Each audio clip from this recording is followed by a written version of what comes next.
Hi, everybody. Welcome to the second hour of the Santita Jackson Show on AM 950 Radio, the voice of progressive Minnesota.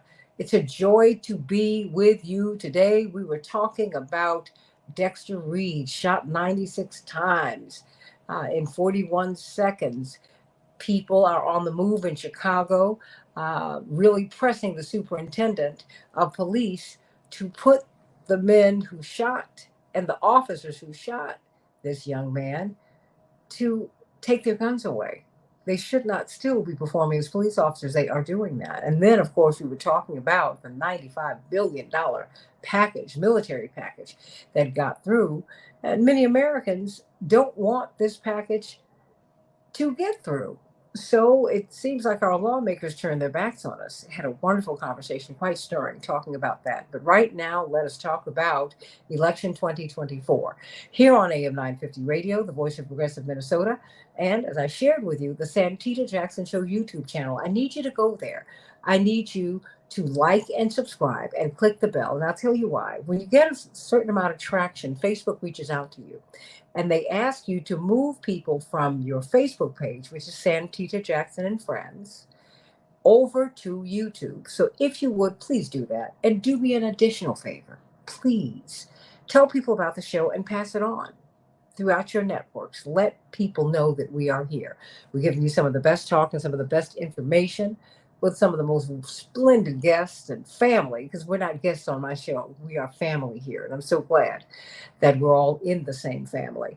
Santita Jackson and Friends. And I even decided to share it with Reverend Jesse Jackson's page. Okay. And I'm at Santita J on X, formerly known as Twitter. Let's talk about Summer Lee. She's one of the most, well, she's part of the squad. She is a progressive, truly. A lot of people use that term Ariel Gold, but they're not really progressives, but she really is. And she has been subjected to the ire of APAC.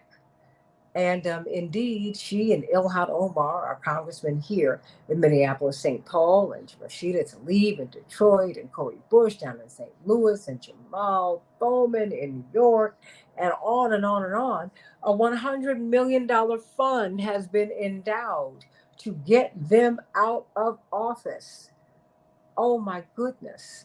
Can you think about it? You had a senatorial candidate uh, in Detroit who was offered $20 million to get out of his Senate race to run against Rashida Tlaib. Pay attention, everybody, and get out here and vote. But somehow or another, even as all of this money was put behind the candidate who was sent to take Summer Lee out, it didn't work. It did not work. So, what did she do right? And maybe is this a moment in which the American public we're seeing a sea change, a shift in public opinion, as we're watching our schools all over the country? Really, they are protesting. They're demonstrating. They're demonstrating.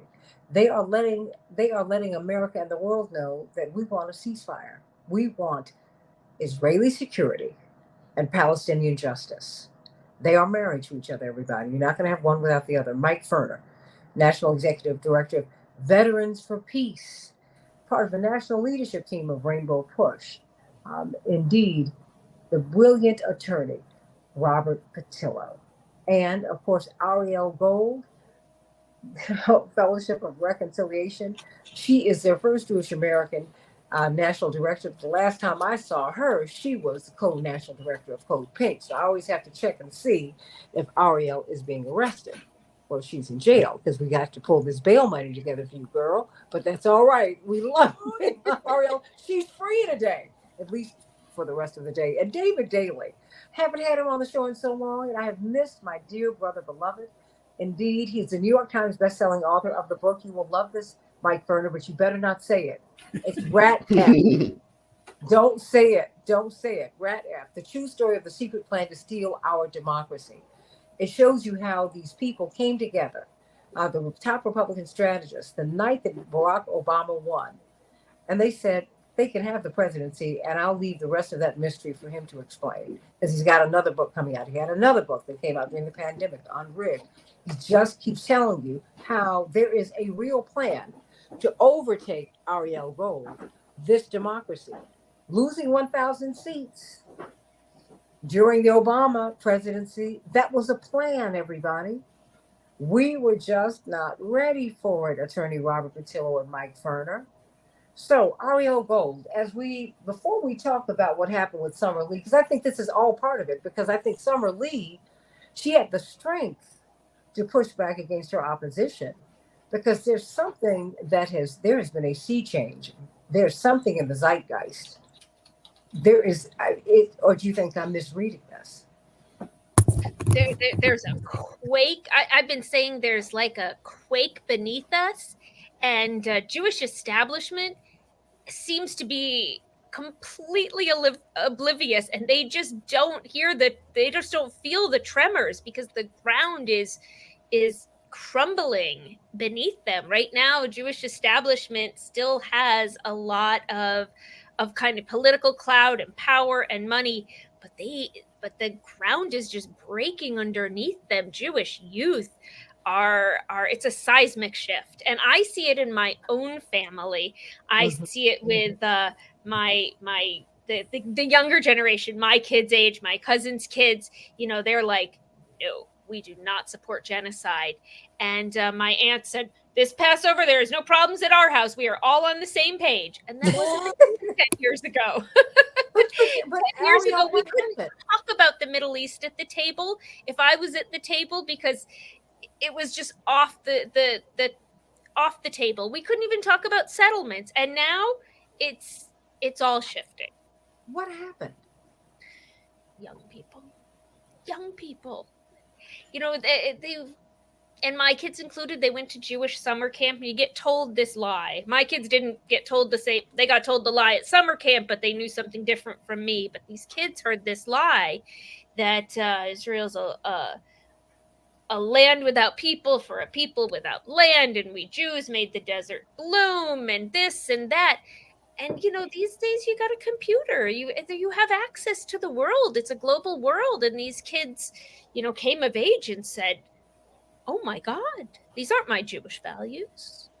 These Hmm. aren't what I was raised as of my Jewish values. And since then, it's just been crumbling. And now with the situation on the ground, there's a lot of talk about this unsafety for Jews on campus, and nobody should feel unsafe on campus. There Absolutely. are some horrific individual incidents of grotesque anti-Semitism that are unacceptable. They're on the fringes, but the numbers of Jews that are in the encampments as well, that are on the front lines of these protests, that were getting hauled out of the streets yesterday of New York City, having a Seder in the streets outside Schumer's house. It's huge. It's happening. And the establishment is going to have to catch up. Well, that's because everyone was worried. And I'm not saying, because Dr. James Zogby warned us, as you remember, months ago. He said we need to pay attention to these primaries because they're coming after the progressives. And I'm not saying that we should be vigilant now, but Ariel, Summer Lee winning by 20 points, that's a big deal. And she bucked the Jewish establishment there. There was a lot of conflict with the rabbis in Pittsburgh when the war Mhm. first broke out, and she didn't back down. She was like, "Nope, ceasefire, not controversial. Ceasefire, ceasefire." And eventually folks got on board, and that's what happens, right? If we go out in the world today and we say, who was against Dr. King? Nobody. Oh And gosh. no, nobody in history. And we're kind of watching that take place now in real time, where folks are getting on board. And may Summer Lee be may she be the first. Maybe we watch Jamal Bowman win his race easily, and Corey Bush. I think Ilhan Omar and Rashida are both in pretty safe positions, but we need to be out there for Corey Bush and Jamal Bowman, and may Summer Lee be a sign of that to come. Absolutely, because we need all of these people in order to make this shift. Attorney Robert Patillo, you in fact you are running for office right now. And of course, you have had a very popular radio show on the iconic WAOK radio station. So you've been able to, and of course, as the head of Rainbow Push in that part of the country, you've been able to talk to a lot of people. Something has happened. Are you surprised the by Summerlee's victory and by 20 points? I'm not surprised because I think what we've seen in the last several years is the democratization of information that just didn't exist 20 years ago, for example. If you look back to the conflict between Israel and Palestine, let's say in the year 2005, you only got the Israeli side of the argument coming out. You only got news from the Israeli side. You had to count on CNN. You had to count on the mainstream media for accounts of what was going on. It was very clear cut. It was the Israeli community deserves the right to defend themselves. Everybody outside of here is terrorists who want to destroy us. They don't respect the right to exist. They want to push us into the sea. They're all barbarians and savages who want to destroy us. But now in 2024, we get information from Telegram. We get information directly on social media. We get to hear directly from the Palestinians and the people of Gaza who are going through this. We get live video of hospitals that have been bombed and people trying to dig their dead loved ones out of the rubble.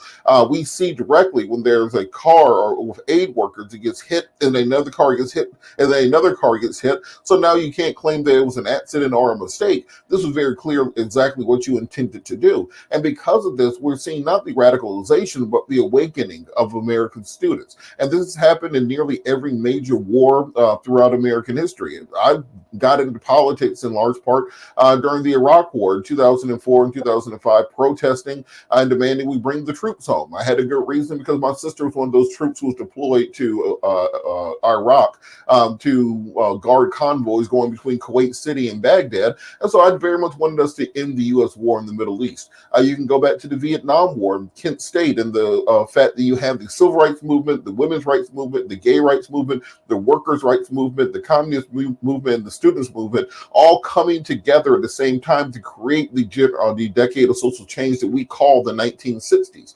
You can go back to the Civil War, when you have students in the North protesting against being drafted to fight in the South and actually paying off poor people to go fight in their place. You can go to the Revolutionary War, where students at some of America's first Ivy League universities protested against the rebellion, as they called it, because they found themselves being Tories and closer to the British. So it's part of American history that young people stand up and fight against oppressive regimes. It's great to see now. And I think that with this political sea change, we're now seeing it affect American policy vis-a-vis the Middle East. We've never seen a situation where American presidents telling Israel, don't go into Rafah, find a two-state solution, create a humanitarian corridor, order that supplies be put in. I think that we have seen more pushback than we have ever seen from any American president when it comes to Israel, primarily because of the electoral realities on the ground, that you can't win Wisconsin, you can't win Michigan if Muslim and Arab voters are still mad at you, and you can't win anything if young voters and African-American voters aren't turning out in Obama 2012 levels.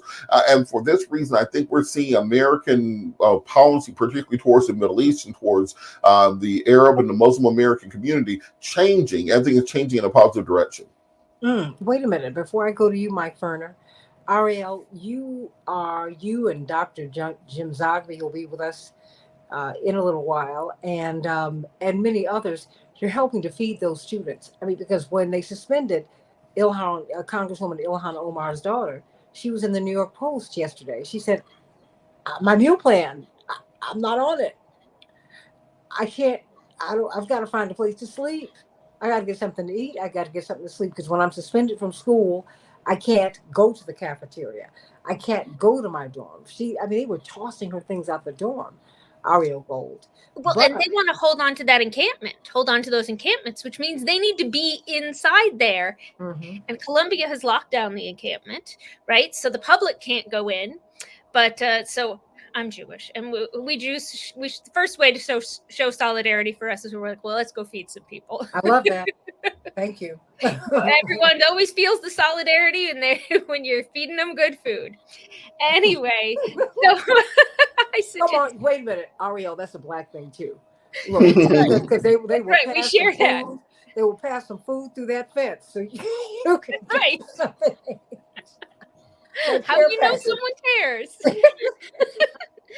I was talking to Jim, Dr. Zogby, and I live right outside of Paterson, New Jersey, which has the largest proportion of Palestinian Americans in the U.S. Many of them have lost enormous numbers of their family in Gaza. We also have the best Palestinian food in the U.S. I know Dearborn, Michigan will take us to task for that, but I'm rooting for Paterson anyway.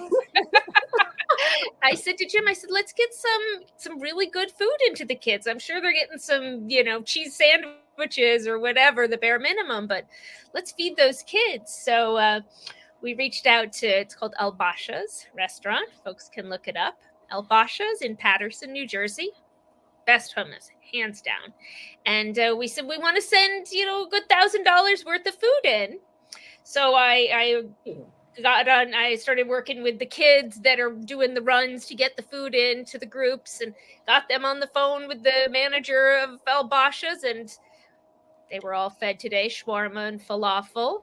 And then the owner of Al Basha's said today, well, we need to feed them too. So tomorrow they're bringing in a big spread of hummus and shawarma and you name it. Falafel.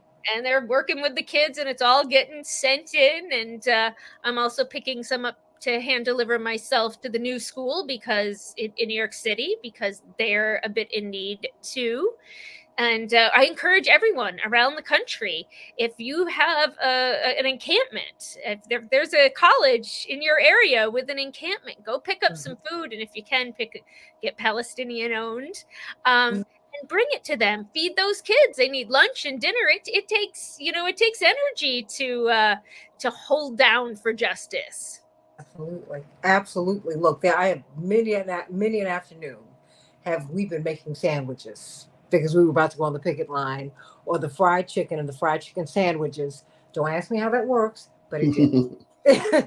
put that chicken breast in between those two pieces of white bread or wheat bread. Oh my word. Before we bring on Dr. James Zogby, Mike Ferner from Veterans for Peace, I am so glad that you are with us today. What do you make of this? I mean, this spirit of protest that we're seeing. I mean, you see Summer Lee win by 20 points. It's got to give you a real boost. Well, sure it does. We've been fighting for a long time. Yeah, it certainly does. People are saying hallelujah all over the country. And like Robert Patillo mentioned about how people are able to see what's going on now because of social media.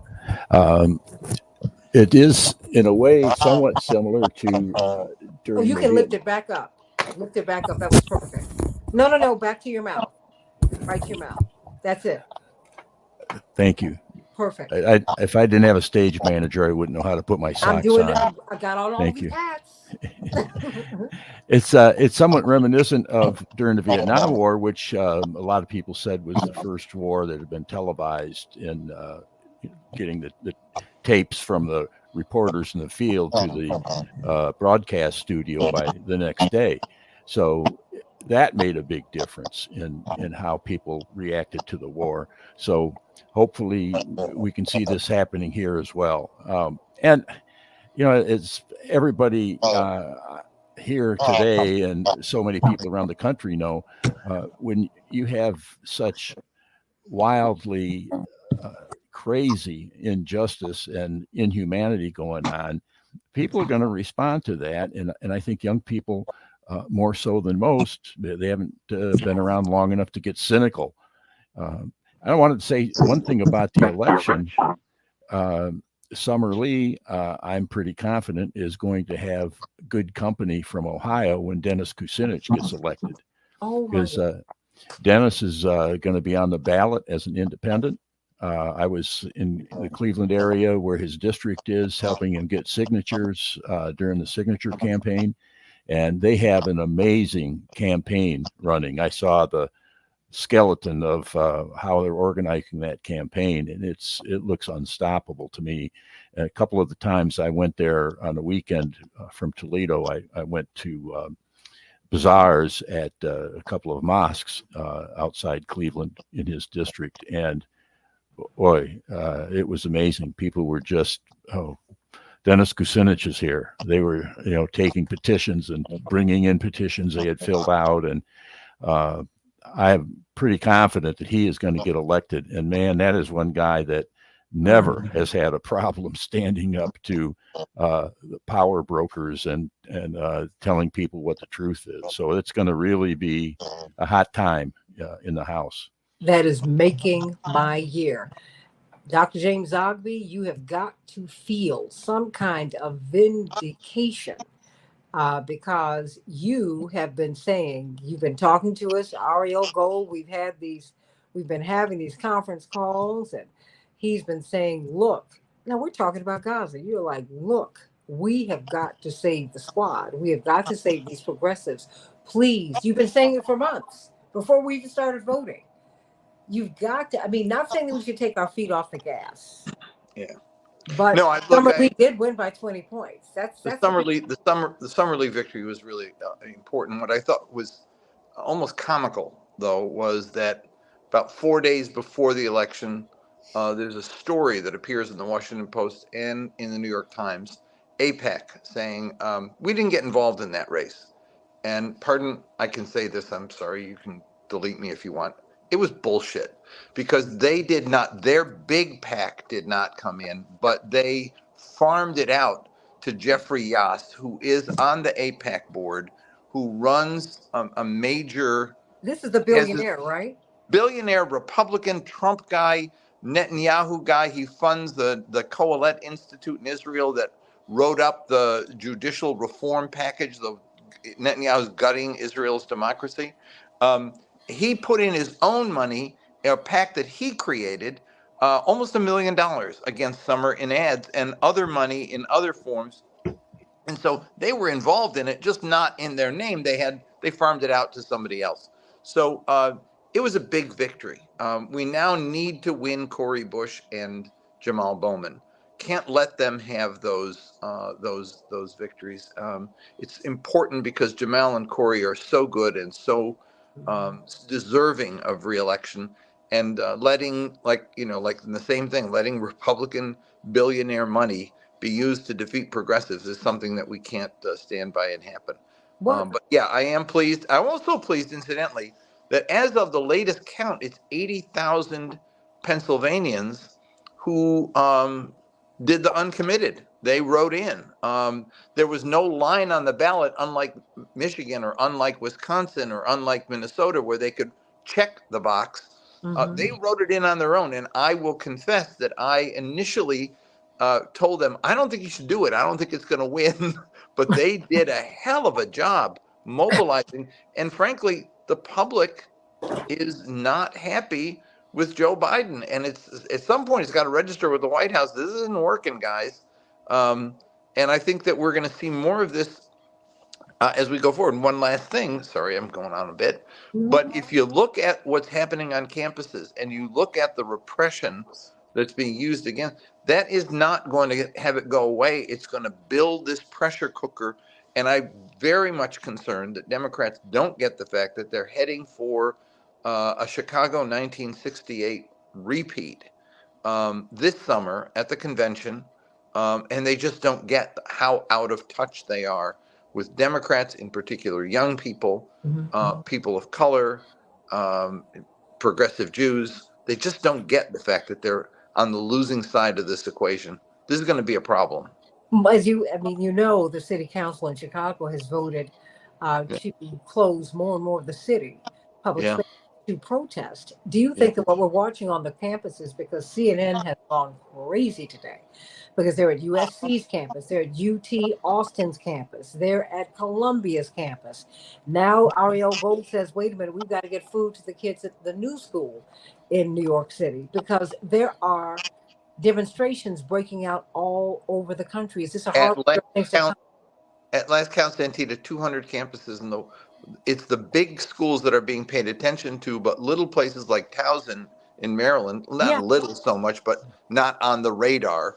Uh, Protests everywhere, and it has become the as the previous speaker, it's become what Vietnam was to our generation, and people are up in arms, and young people always lead, and they're leading again, and I'm proud of them.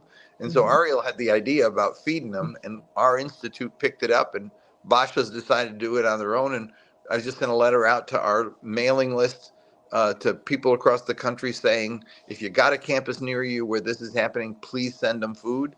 And the kids deserve our support. Absolutely. Yeah.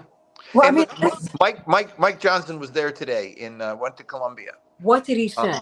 What an ass. I mean, pardon me, but Okay, number so one, I've already been put off one radio station. So y'all just want me off. Okay, sorry. No. Please be candid. Go on.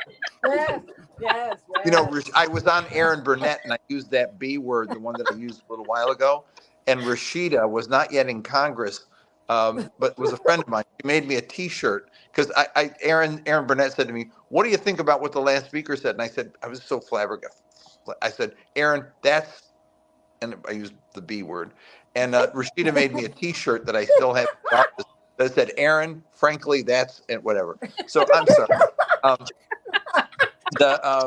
I got my head handed to me for that one a week ago. He started with stuff about that Hamas. These are things that, I mean, look, horrible things happened on October 7th. There's no question about it. But babies baked in ovens? I mean, it's like they're making this stuff up as they go along. And, you know, it's like that telephone game that kids would play, you know, it's like each time you talk about it, it gets worse and worse and worse. Now it's babies baked in ovens. Come on. But wait and a then minute. he called on the president of Colombia to resign. What is that? He wants to bring in the National Guard. He was straddled on both sides. He had Virginia Fox and Elise Stefanik talking about, restoring order and ending extremism on campus. Can you imagine those two crazy Republican women who have been tormenting people and literally, you know, this extreme right-wing Trump stuff, lecturing a university and students about extreme rhetoric? I mean, can you imagine if Virginia Fox were running a university, what it would be like? Dr. Zogby, I want to see the Democrats stand up, because what they have done throughout this campaign season by limiting our options and by allowing the Chicago City Council, by first of all trying to get the ceasefire vote through in Chicago in a Democratic town, that was so hard. Okay. And now they're shutting down the public spaces where people can protest in a Democratic town. This is a bipartisan betrayal. Yeah. I mean, so what are we going to do? What? Look, you know, we can't. Colin Powell used to say about Palestinians, we can't want a state for them more than they want it for themselves. They got to do the right thing. I think he was wrong, but I'd say the same thing about Joe Biden. We can't want him to be president more than he acts like he wants to be president. And frankly, he's doing everything he can to alienate significant groups of voters. And we've got to get the message through to them. You screw up and continue to do this, you're losing votes every single day. And it's not people who are going to vote against you. They just won't vote at all. Or they might vote for Cornell, or they might vote for Jill Stein, or they might write in Mickey Mouse or something. But he's turning off people. And these actions, if Chicago explodes in August, it's going to play right into Trump's hands, and it's going to take votes away from Democrats, as Hubert Humphrey lost votes because of the behavior of Daley. Got to be careful here, but they just aren't smart enough to get it. They want a repeat of 68, and they're going to get it, unfortunately, because they just keep doing the wrong thing. Robert Patillo, what say you? I mean, because you have been hearing, we have seen a hemorrhaging of Black men from the Democratic Party, and that's a very real thing. The Latinos, we've seen a hemorrhaging, and I know I've taken some heat on the radio because, you know, one station said, hey, you know, you need to Trump is an evil guy, and you need to say more about him. I'm like, first of all, I'm not gonna let him occupy that much of my space. I don't agree with that. But if you don't deal with the fact that your base is angry with you, I have had 60-year-old Black people say to me, because of his stance on ceasefire, I am not voting for him. I mean, and these are people who are real establishment folks. That for them, this is a red line. Robert Patillo. I think it's a crucial issue because as much as the media is paying attention to the Republican Civil War, which is clearly taking place, the Democratic Civil War is going on at the same time. We have this war that's been brewing at least since 2020 between kind of the old guard establishment of the party that believes in the traditional neoconservative Democratic Party, the Bill Clinton version of the Democratic Party. But what has risen up since the Clinton administration is this very strong and powerful progressive movement. And just as Republicans thought they could keep the Tea Party on a leash and just use them for their own electoral gains, you start with a Tea Party revolution in 2010.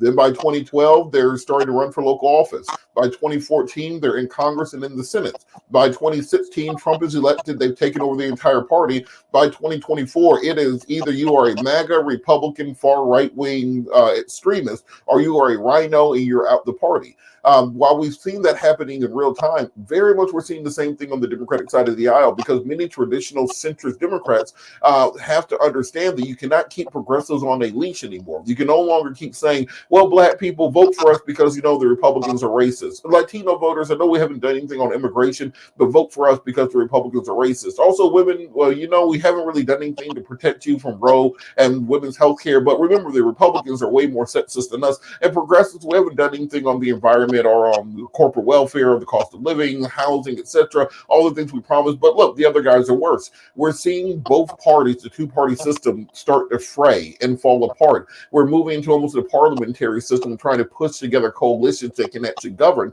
And what Joe Biden finds himself at is at an inflection point in American politics, where he's going to have to find a way to bring these disparate wings of the Democratic base together under this big tent and turn that into an electoral coalition. Also doing that while being one of the most unpopular presidents to stand for re-election, and also doing this while being the first president since the Grover Cleveland election to have to run against since Teddy Roosevelt in the election against Taft, to actually have to run against a previous president while you're running for office. It's a monumental task and a monumental lift that we're asking him to do. And I'm not quite sure that the current campaign apparatus is up to that job. You cannot both try to mollify Jewish communities in Florida and also Palestinian communities in Michigan and Wisconsin. You're going to have to pick a line, stand on that line, and do what's right if you want your progressive base, and that might cost you votes somewhere else. We need to take the moral high ground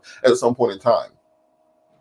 Dr. Zogby, this sounds like what you've been saying for the past 40 years. I'm nodding in agreement, and I thank you. I think that they're making political calculations that are wrong-headed, and we can't seem to penetrate their thinking, if they're thinking at all. I mean, I think sometimes I wonder if they're thinking at all. So yeah, this is a bad look. I've argued, as I chair the Ethnic Council of the Democratic Party, I have argued that Democrats wrote off ethnic voters. Oh my. Okay, he's back.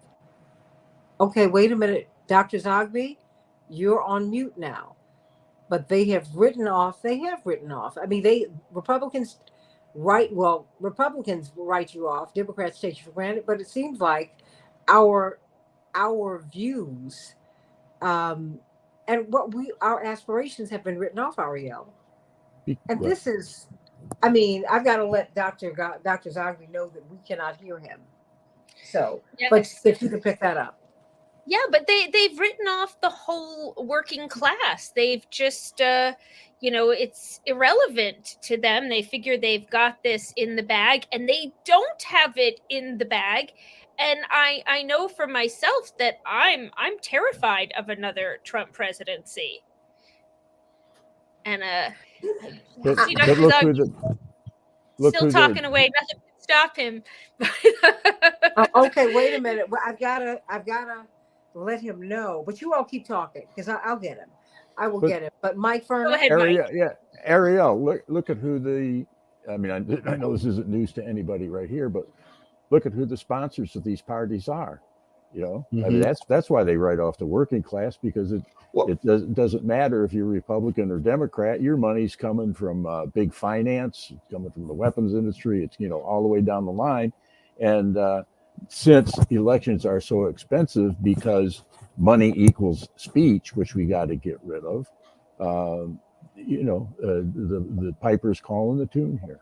Well, on that point, because I've been running for Superior Court judge here in Fulton County, so I've been on the campaign trail for about a month, and it's the first time I've run for anything public office wise in over a decade. The way that money has infested politics in the interceding decades since the last time I ran for something, I ran for state rep when I was about 25 or 26 years old, is absolutely sickening.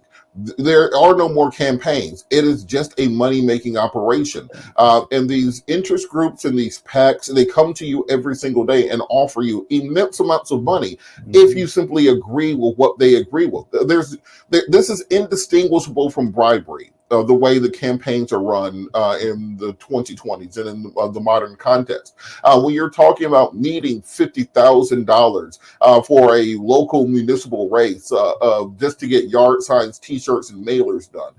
These outside groups understand that they basically do the exact same thing that a loan shark or a pimp does. You get these people in a debt trap, in a wage trap, and then you understand that you can control their votes for decades to come. And our campaign made a very clear commitment at the beginning that we do not take political action committee, will not take special interest money, we'll take small dollar donations only from individuals that we know, because we don't want anyone to think they have influence on what we'll do once elected. And when I tell you the other person has outraised us 100 to 1, and it's not a joke. The last financial disclosure, they have $110,000 in the bank.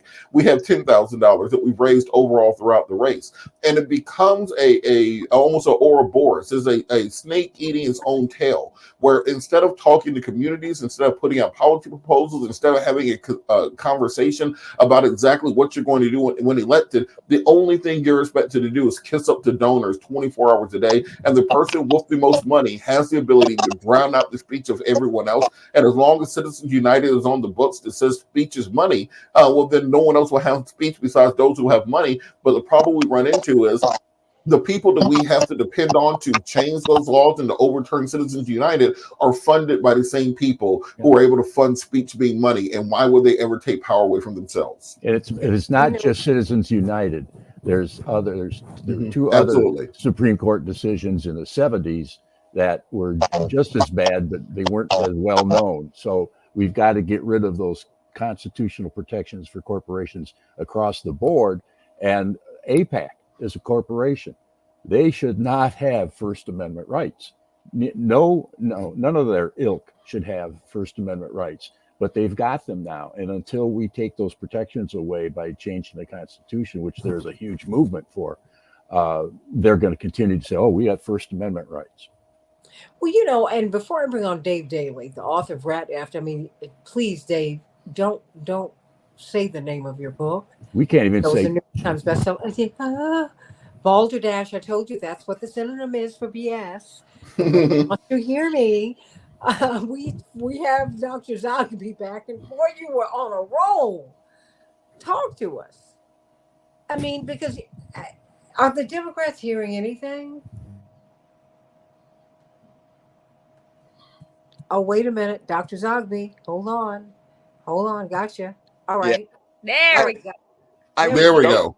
I was joking, saying that some of the most profound thoughts I ever made were I made during that period when you weren't hearing me, and I just don't know. I feel so at a loss. I'm terribly frustrated by what's happening, as I've said already, and I think that the Republicans are exploiting this to their advantage, and Democrats are not paying attention to the loss. I said that the Democrats had given up on the white working class voters, ethnic voters that have been our bread and butter for decades. We lost them to the point where you get a Lindsey Graham saying, we're the party of the working class, and Democrats have become the elites. And Democrats were focusing on what they call the Obama coalition, which was young voters and Black, Latino, and Asian voters, and then professional women. What's happening right now is that those are the very groups that Biden is losing support from over this. It's young Blacks, it's young Asians in particular, and it's young people across the board, including progressive Jews, who are leading the fight here and are so disenchanted with what he's doing. And as you noted, Santita, with the Black community, it's all generations of the Black community are frustrated over this policy and just hurt by what they're seeing happening unfold. So how do you lose the white working class and lose the Obama coalition and stay on top? And that's why, people say, well, Trump was horrible. How can Biden be losing? That's why in the national polls, when you look at it, we're losing our base. Well, but And he's holding with white people, and maybe that is what he's counting on. it's not enough to win. It's not enough to win national elections when you're competing with Donald Trump, who's got his own hold with white voters. And growing numbers of Black ones. Yeah. And we cannot ignore that. And because these people, Roger Stone told Donald Trump when he said that he was going to run, he said, this is a genius idea, and I'll tell you why. And after I heard him say it on CNN, I didn't see him on TV anymore. He said, you can bust this two-party system. Mm-hmm. Because if people really understand your thinking, because he's a transactional guy. Mm-hmm. Look, in 2016, you had Bernie running. He had the progressives. I know he had me. You had Hillary, who had the women. Okay. He took the low-hanging fruit, the disaffected white people. Mm-hmm. And then you looked at the Trump and the Bernie people toggled. They were like, I just want someone who's going to go to Washington and give them hell, Harry. Right. That's what happened. I mean, that's exactly it. Yeah. You had that opportunity, Donald Trump. He said, my disappointment in Donald Trump is that he chose the white nationalist route. That's what Roger Stone said about him on TV. Yeah. I'm no apologist. One of the things that my father and Dr. James Ogby taught me to do was try to take my emotions out of politics. It was very hard when we were young, because the first time I voted, I was up under you and my father, okay? So we were very emotional. And you and Reverend were playing the long game. You said, look, we're just getting in the party. Mm-hmm. Let's get in. We have another fight. And we were like, oh, no, Uncle Jim, Daddy, and they were like, no. You all don't even understand how hard it's been for us to get you in the door. Now you're going to have another fight when you get in the door. Mm-hmm. And so let me just publicly thank you now, after we gave you so much grief. when my brothers and I were first voting, because we thought you were KRAZZYYY. That's what a little bit. Yeah, a little bit. I never forget Jack Odell. Oh. God bless. Jack Odell told me one time something happened, and I said, after having years of exclusion and stuff, I said, it's working. I got in. And he said, do not turn your back. When you think you've won, the knives come out. And so don't turn your back. The fight continues. And it does. It's never been over. And it won't. I want us to talk to Dave Daly in these last 10 minutes that we have here. Sure. He wrote the New York Times bestseller, Rat Effed. Don't say it. I didn't. No, thank you. I know you want to. RATF *CKED. And it's a true story of the secret plan to steal our democracy. There's a reason that Ariel wrote that we're here. These people have a plan. They sure do. Would you tell us what it's been? Because I think, when we lose 1,000 seats, but then the progressives are moving. But what happened when Obama won? And what's happened since? Sure. Thanks for having me on. Pleasure to be here. It's a fascinating conversation. And I'm disappointed that I'm the one person who doesn't get to swear. Thank you. And Dr. Zogby, I'm also being blamed for Chicago 1968. It wasn't me. I just have to be very clear. No relation, was not me. Oh, you and the I, dailies, I come on now. I was not the mayor, but no, I think we're in this position that we're in now for a lot of reasons, and I think that what we have seen unfold um, in our politics right now is in many ways the result of two specific uh, strategies to effectively rule the country from the minority. And when you see students and people trying to change public policy on campus and protesting, it's because something's not working in the electoral process, right? It's because the electoral process is not translating uh, votes into seats and power in the way that it ordinarily would, and that is not an accident. So you asked a specific question about Obama and 2008, and certainly, as we've talked about here, Obama wins office in 2008 with a growing, really fascinating new electoral majority. But what you had that night as well was a handful of Republican strategists who understood that as important as the 2008 election was, the 2010 election in many ways was the far more consequential one, because 2011 was a redistricting year. And what was going to happen then was that every state legislative and congressional seat in the country was going to be redrawn. And if you had the power to redraw those maps, you had the power to effectively choose winners and losers in state legislatures and in Congress for the next decade. And so Republicans really launched a brilliant, diabolical, entirely legal plan to take control of state legislatures in 2010.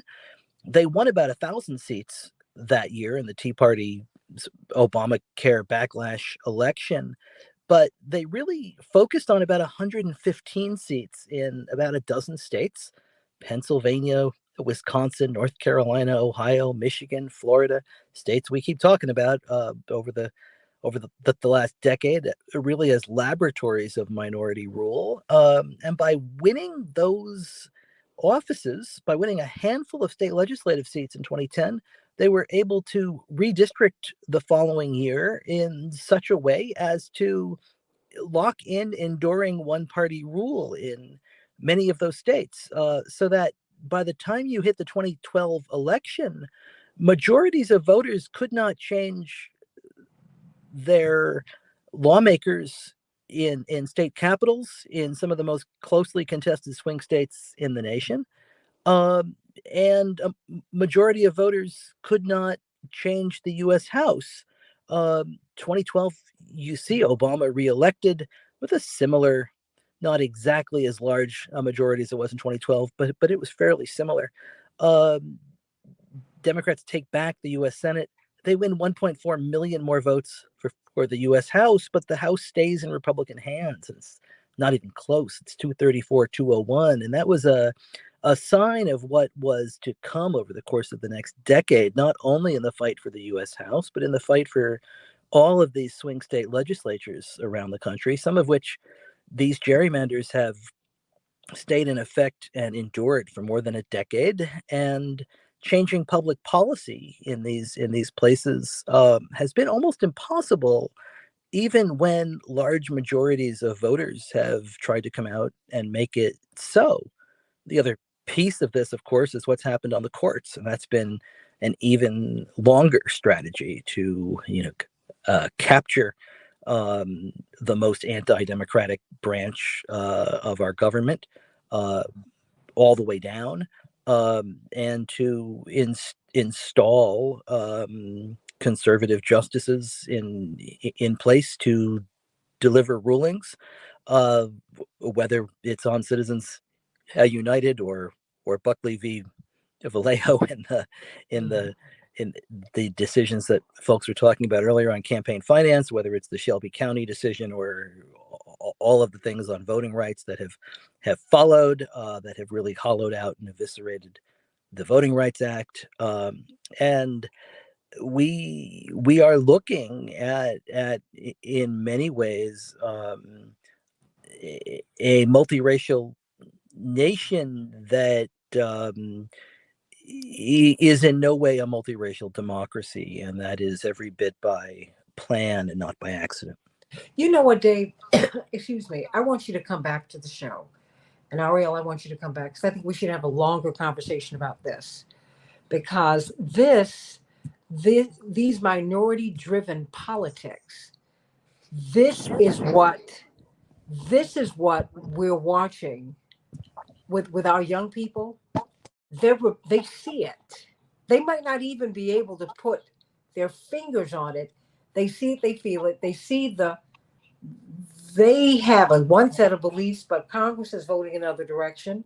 They have one reality, and you've got the Supreme Court, who nobody trusts, ruling. Our government is working against us. That's what they see. They're not wrong at all, right? I mean, right. I've got 2 minutes left.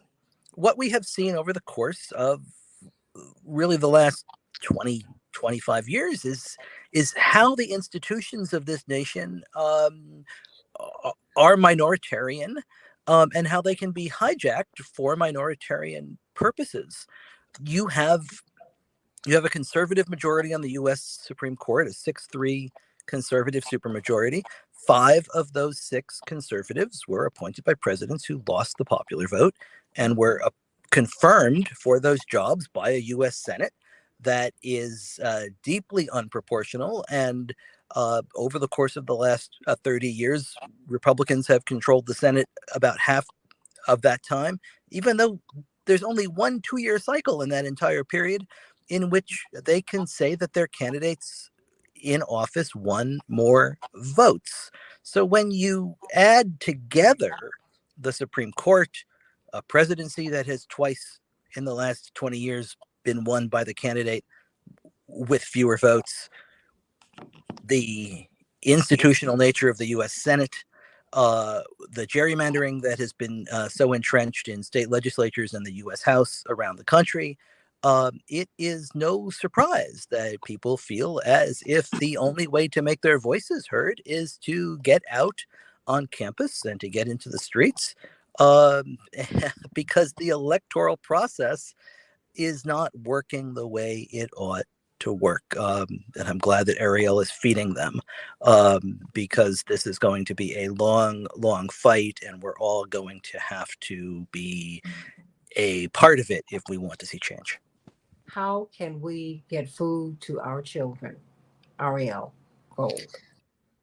Well, if you want to feed the kids in New York on Columbia campus, look up Basha's Restaurant in Patterson, or you can email me, ARIELGOLD, and I will get it arranged for you.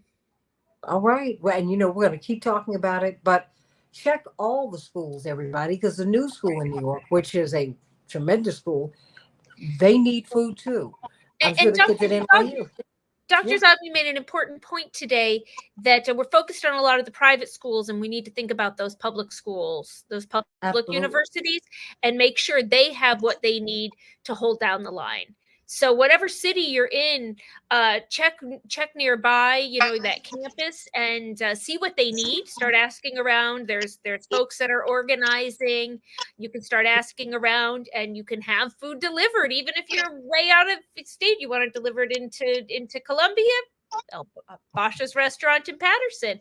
But across the country, let's make sure that we have what these students need to hold the line for all of us. And toiletries and things like that. They need all that stuff. We need to make sure they have what they need to do their work. Absolutely. Dr. James Zogby, the last word literally belongs to you. The last minute, you got it. You deserve it. I just think Ariel's idea earlier today was a great one, or yesterday rather. And when I did it, and sent them the food, Basha's got so excited, and she already mentioned it. They're going to do it on their own tomorrow. So we're committing once a week to do it, and we're getting other people to cover the other days. But as she noted, it's all those other schools across the country that need help and support too. They are fighting. They're on the front line right now, and they do need to know that they have solidarity with everybody else. I sent a little note with mine that said, "From Basha's to NYC, the shawarmas are free." And Oh my goodness. Congress still has not declared that one to be Give him time. Give him a time. statement condemned, but we'll see. Take Oh care, my everybody. God. Thank you so much, Santita. Thanks, Ariel. And David, just great. I'm really looking forward to I'm reading gonna that. may I connect? Whose name I Can will not. Thank you. May I connect you to David Daly? Thank you. Please do send me his email. Thank you. Because his next book is on, as he's talked about the legislative branch, he is now moving on to the judicial branch. That'll be out this summer. You know, when I was at an executive committee meeting. Oh well, hold on. Let me sign off. I love you, everybody. AM 950 Radio. I'll tell you. Stay right there. Stay right there. Stay right there. I love you, everybody. Santita Jackson and